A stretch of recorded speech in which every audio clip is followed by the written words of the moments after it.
have to admit, when it comes to snack time, I don't find a plain old apple very inspiring. So I'm going to show you a few ways to mix it up a little bit and get you reaching for your apples more often at snack time. So the first product I'm going to show you is the apple slicer. This was one of the first tools, Pampered Chef tools that I owned. It's a really simple way to just prep an apple super quick. It makes 10 uniform apple slices in seconds, and these would just be great to have in a bowl to dip yogurt with or whatever.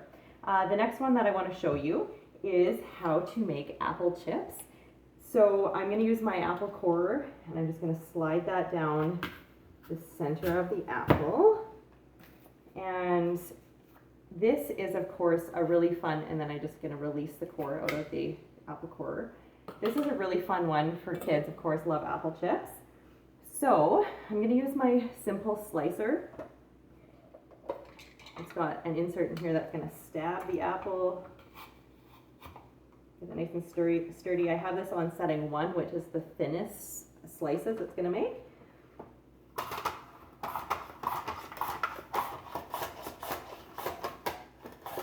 And it can slice a whole potato or a whole apple super quickly, right down to the very end of it.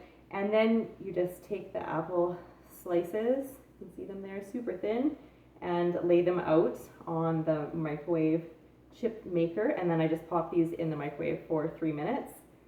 I've also done potato chips on this. The simple slicer is amazing for making scalloped potatoes, for slicing onions and potatoes super thin. I've been able to make dishes now that I never would have made before, just because I wouldn't have taken the time to slice something so thin and uniform.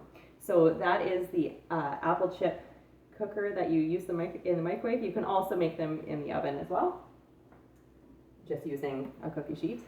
The next way that I want to show you is also with the simple slicer. I'm just going to adjust it to setting number 2, which is going to make a bit of a thicker apple slice. So I still have, you can see my other half of the apple is still in there. And, oops, get stuck there. So we're going to try that. There we go.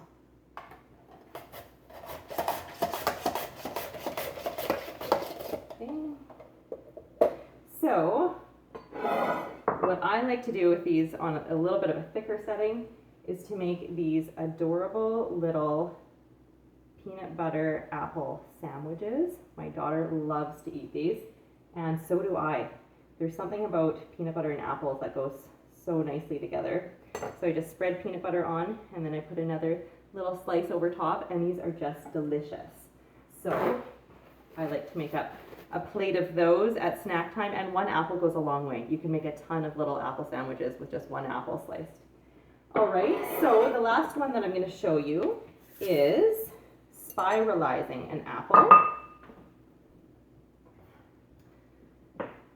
So again, I'm going to core an apple because the spiralizer would just cut through the core and everything. So if you don't want a seed ground up in your apple, just take the core out. And then I'm going to put my apple in the spiralizer. I have the blade on the fettuccine setting. And you can see it just coming out the other side there. And I'll do the whole apple so you can see how quick that it's done. And basically this is just shaving the apple so nicely.